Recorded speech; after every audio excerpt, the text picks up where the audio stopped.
Hello, everybody. Welcome to Alex's Story Time, and I am Alex. A 190cm martial artist taxi driver thought his steel baton could handle any midnight threat until he met the head-wrapped thing on a dark Jilin back road that kept coming after he broke its neck and bent his weapon. Everybody, here is the story. Today's story comes from a taxi driver and was shared by Lu, who heard it from his good friend Liang. Lu is from Jilin and now lives and works in Beijing. He has a childhood friend named Liang, whom he hasn't seen for a long time. Liang used to drive a taxi, but later Lu heard that he quit and went to another city for development. A while ago, when Lu was on vacation and back in his hometown, he found out that his good friend was also coming back these days. So he got in touch and arranged to meet up. Liang was also very happy to receive Lu's call. They met at an appointed time at a restaurant, ordered some dishes, beer, and a barbecue, and chatted while eating. After chatting for a while, Lu asked Liang, "Why did you stop driving a taxi? Why did you leave Jilin? Is it because there are too many online taxi services recently and you have lost customers?" Liang's face turned ugly after he heard this, and he kept silent with his head down. Then he looked up at Lu and said, "You might not believe it, but I encountered something eerie. I've told a few people about it, but they did not believe me. I don't want to recall it to myself.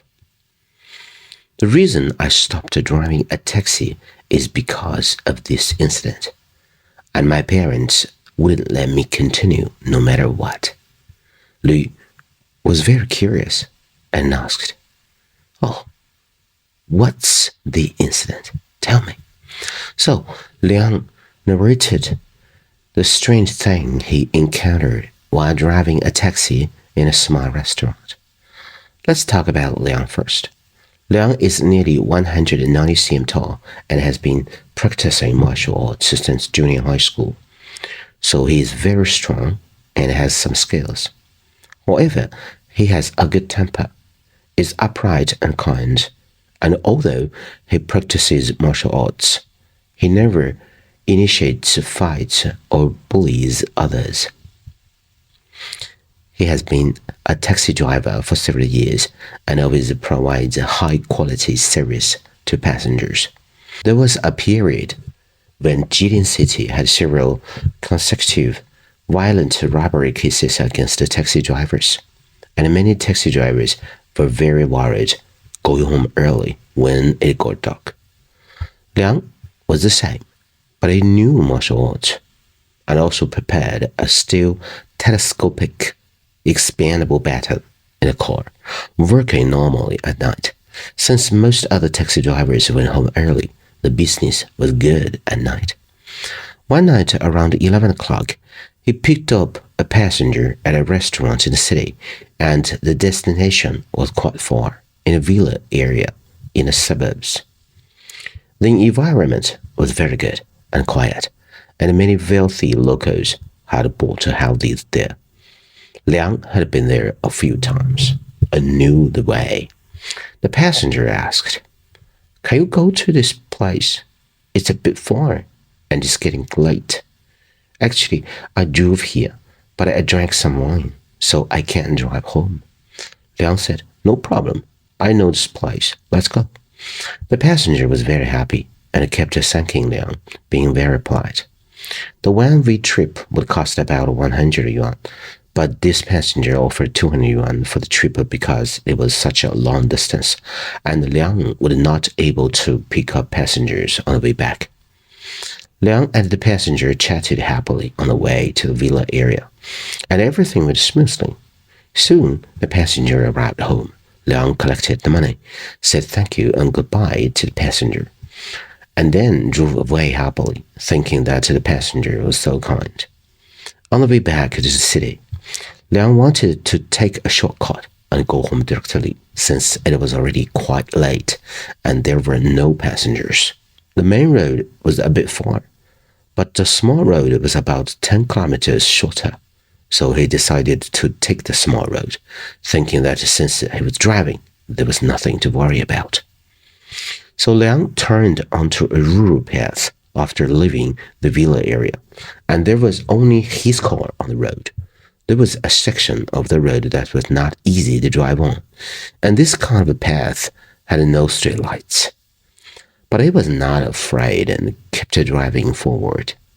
As he was passing a small forest, he slowed down to turn, and after he had turned, the car stalled in a sudden.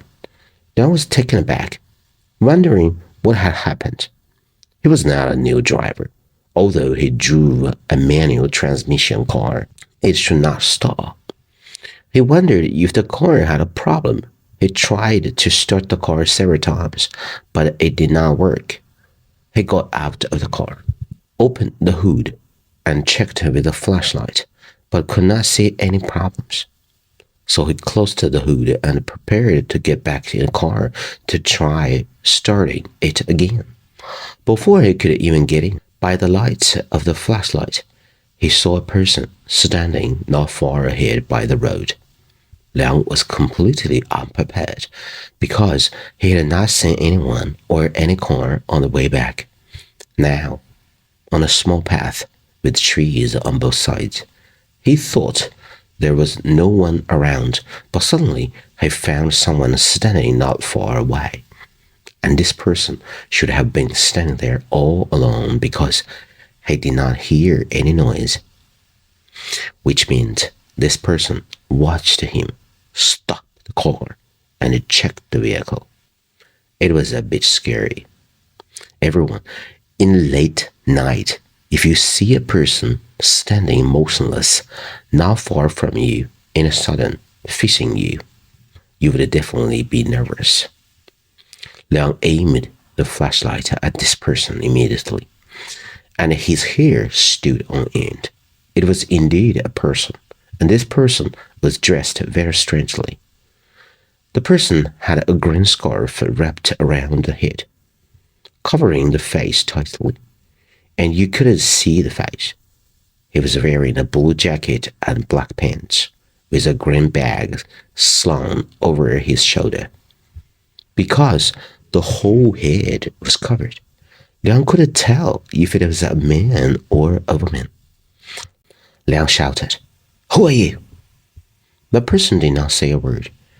Just as Liang finished asking this question, suddenly the person crouched down and ran towards Liang at full speed. Liang was completely unprepared for the person to rush towards him. If it were me, I guess I would have wet my pants. But Liang, after all, had practiced martial arts.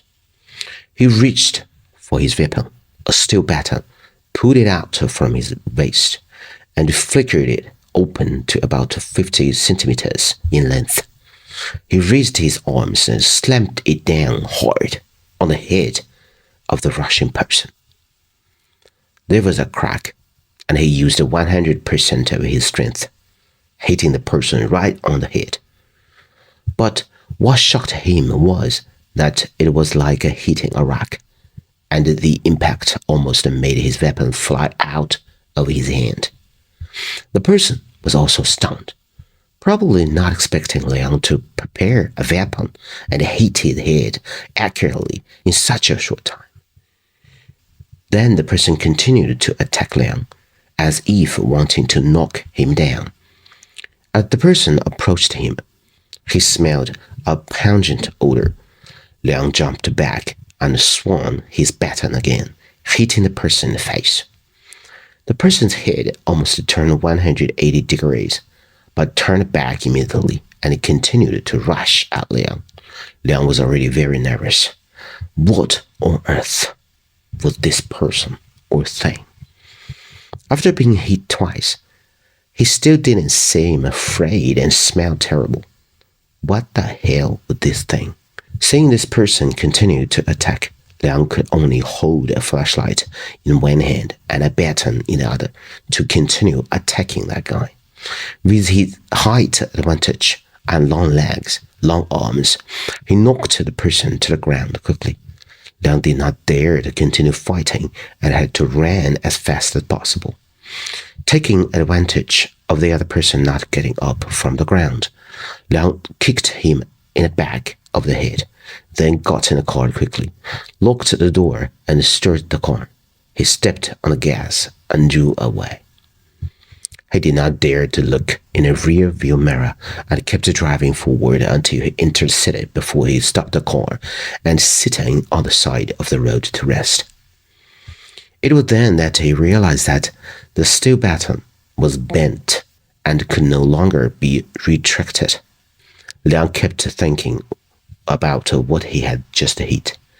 The steel baton was bent, but the person was still attacking him desperately. This was not something a normal person could do, or even something a person could do. That night, when he got home, he told his parents about his encounter, and they were terrified. They would not let him continue driving a taxi no matter what. His mother asked someone and was told that it was hard to say what he encountered that night, but fortunately, he ran away in time and did not get into any big trouble. Then he gave him a talisman, saying that he must carry it for 3 months, not to take it off, and to keep it with him at all times unless he was taking a bath. Liang told Lu, "I tell you, I'm still scared when I think about it now. If the car didn't start that night, I really don't know what would have happened. It's like a dream now, but my baton tells me it wasn't a dream. Also, have you seen the Korean movie Train to Busan? I feel like what I encountered that night was similar to the zombies in that movie." Liang continued, "What if I didn't have a weapon that night? What if I was knocked down that night? What if I couldn't get in a car that night? What if the car couldn't start that night? I'm still scared when I think about this now. I can't even think about these questions." Okay, everybody, this is the end of the whole story. Please share what you think of the story and your stories. If you enjoy my work and would like to help me continue to bring this story to you, please subscribe to my channel or like my page. Give a thumbs up to stories you appreciate, and share your thoughts and opinions in the comments. I'd love to read them.